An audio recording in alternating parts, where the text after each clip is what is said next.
Welcome back to Turning Hard Times into Good Times. And I'm your host, Jay Taylor. Really happy to have Bob Moriarty with me. He is the proprietor of 321 Gold and is world renowned for flying his single-engine aircraft under the Eiffel Tower. He's known for a lot of other things, but that's one of the more spectacular things that he's done.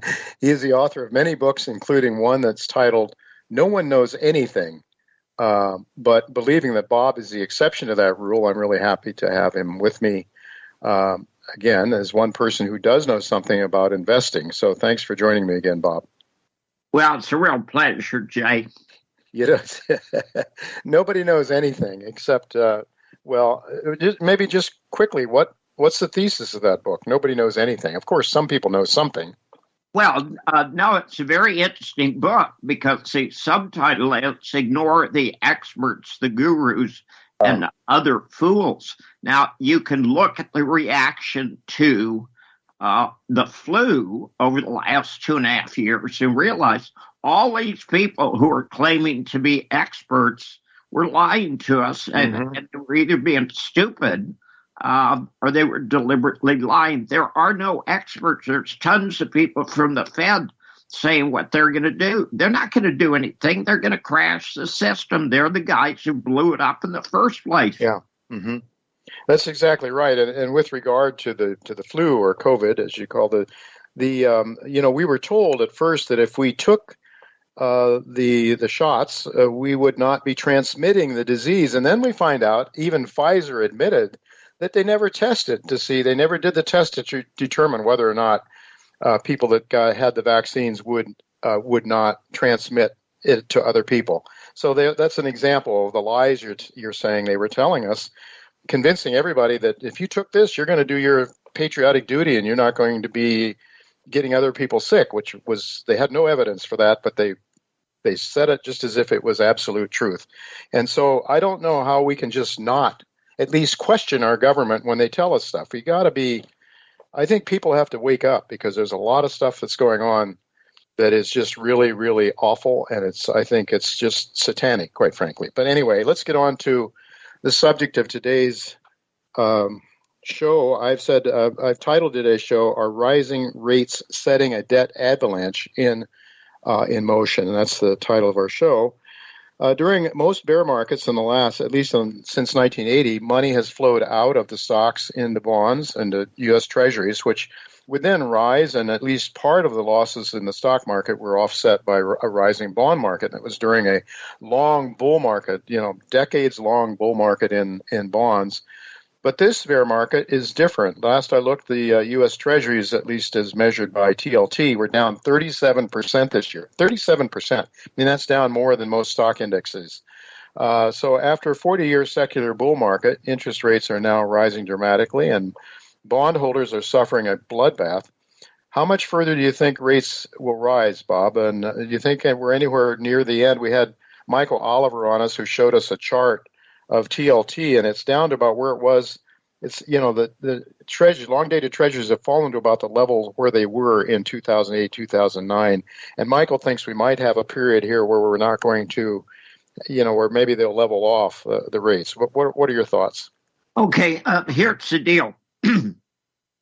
That's the wrong question, because the question infers that interest rates have something to do with what's going to happen. And that's absolutely not true. Now, you hinted at something, and I want to make this clear to your listeners. We have the ability now where anyone with a computer and the internet access has access to more information than at any time in history. And instead of listening to the gurus and instead of listening to the experts and the other fools, do some research on your own. Now, we were talking about Credit Suisse and Feds pumping money into Credit Suisse. And I recalled something I read years ago. In 1931, in May of 1931, the Credit Ansalt Bank in Austria collapsed. And when it collapsed, it caused a series of cascading defaults with one bank after another after another. Now, when banks talk about they've got $5 billion in assets, do you actually understand what the assets are of No. banks? Okay, and that's a real fair question. I'm glad you were honest about it. Mm-hmm. They've got two assets. One, they've got the loans that they've given out, and in a way, those are actually kind of dangerous because the loans are long-term, but their obligations are short-term. So to protect themselves, banks invest in bonds. Mm-hmm. And guess whose bonds they invest in? Government. No, not just government bonds, corporate bonds. Banks. So when one bank goes, all the rest of them tend to go. Now, I've been saying for weeks, we are at an especially dangerous period, and bad things are going to happen in the banking system. The Federal Reserve is pumping money into Credit Suisse in Switzerland. And everybody thinks it's because Credit Suisse is going to go under. And I'm not sure that's true. What they don't understand is that because of Swiss law, the Federal Reserve cannot give the money to the other banks directly, but they can give the money to Credit Suisse. Oh. Mm-hmm. And Credit Suisse can give it. So basically, what the Fed is doing is pumping money into the banking system worldwide. Now, I'm going to read something to you that was sent to me 23 minutes ago. I've got some neighbors here. They're wonderful people. They live in Bordeaux. They're having a new roof put on. I go over every day and I take pictures of it. And we chat. We're just very good friends and very close. We thought of you this morning while reading the news. ING Bank, which closed accounts in France, and money disappeared for many French customers. Huh. Which one will be next? And that's how current what I'm talking about. The banking system is going to crash because of the stupidity of the Fed. I don't give a hoot what they do. They raise interest, the banks are going to fail. They lower interest, the banks are going to fail. The only thing that is constant is the financial system is going to crash. That's why Putin went into Ukraine in the first place, because he saw the debt-based system of the West is collapsing, and we need alternatives for the rest of the world. So do you see Putin's move into the Ukraine as a financial move to a great extent? Absolutely. Currency, protecting Russia from the damage that's about to take place in the Western world? Absolutely. The Chinese and the Russians have bought gold and silver for the same reason you and I do. It's a reserve, and when things go to, you told me not to say bad words, when things go to heck, they're going to have something to fall back on. But I'm going to tell you, the Chinese and the Russians understand the debt-based system of the West is past its sell-by date. Yeah. I believe they do understand it better than our people at the Federal Reserve understand, that our financial people understand. They've been indoctrinated with Keynesian economics. So you have all these PhDs from highfalutin institutions that are really clueless about the dangers of our fiat system and the debt-based system. They seem to think that they can, put into effect swap arrangements or whatever. I see that. I think it was, I don't know if this 11 billion swap line, if that was to the Swiss central, I think that was the Swiss central bank, but also sending money to Credit Suisse, as you point out. And of course, the pension funds, what's the old saying? When the tide goes out, you can see who's swimming naked. The pension funds in England started to go down. And there must have been, that we might have been very close to something really getting out of control there if they hadn't put money back in. So they sort of have this idea that they can always fix things, right? Well, they're not fixing anything, of course. They're just piling debt on top of debt, as I pointed out in my monologue. They're basically what they're doing is just kicking the can down the road. But at some point, Bob, do you think we're getting close to the end of the road? I think that one day, very soon, on a Friday, they will close the banks and they will not open on Monday. Now, if you go back to 1932, when Roosevelt was elected, that's exactly what happened. There was a series of cascading defaults. Every bank in the United States, except for one, closed their doors on Friday and didn't open on Monday. There was a bank in Nevada. Now, whatever the Federal Reserve was back then, Treasury or whatever, sent a notice out and said, okay, everybody, when you close at the end of the day on Friday, you don't reopen on Monday until we tell you to. Mm-hmm. And one bank in Nevada said, tell you what we'll do, we just won't close. Okay, so they stayed up all day Friday, all day Saturday, all day Sunday, and Monday they were able to give money to their depositors. We have more debt in the world than can possibly be paid. The system is going to crash. The banking system is going to go, and it's going to take trillions of dollars with it. And we're going to have bail-ins just like they did in Cyprus. We're going to have bail-ins. And so what that means is they'll take money out of the accounts of depositors, right? Well, that's what this French bank did that just closed today. Okay, so ING, it's an institution that I worked for in New York City. I worked in I worked in a department as a lending officer in New York City. ING Bearings, that's the Dutch bank. They closed their offices they closed their banks in France, you say? Correct. I wonder if they've closed them anywhere else.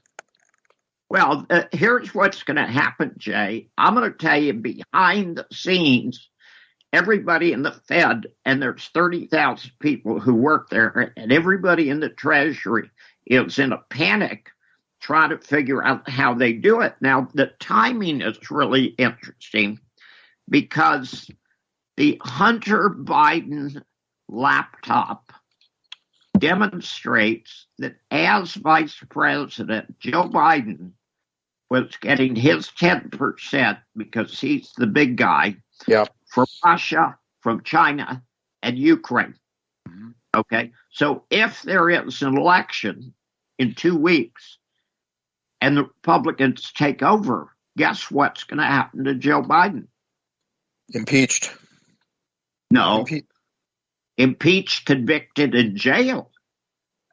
Okay, that's not some minor offense. If you go back and look at the 2 impeachment trials for the last president, Trump, okay, they were a joke.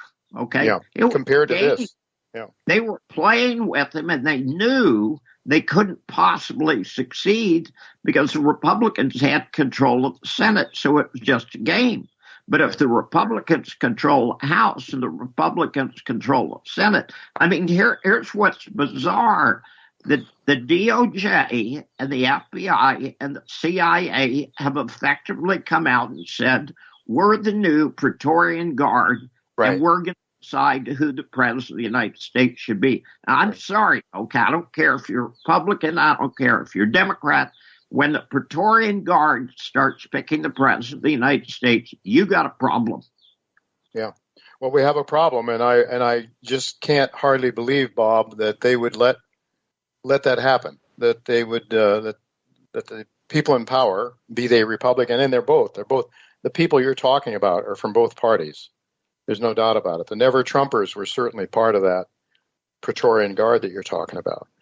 And some of them were anyway. And so it's the institution, it's basically that runs our country. What Eisenhower warned about, I think, is that, massive amounts of money that could be created out of nothing when we went off the gold standard allowed government to get bigger and bigger and bigger and to buy influence. That's my take.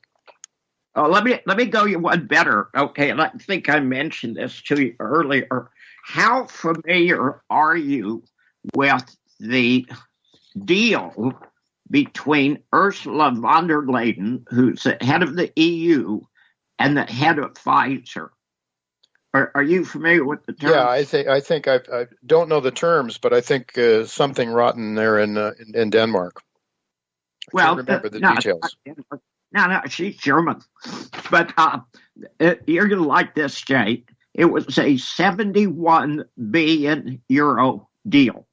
Mm-hmm. And she negotiated on her cell phone with the head of Pfizer to buy 10 booster shots for every man, woman, and child in the EU. Wow. That's big bucks. Somebody came out and said, what are the terms of the deal? We'd kind of like to be aware. We'd like to have some transparency. Now, I was looking at that, just wondering, and if the big guy got 10%, mm-hmm. what does the big girl get?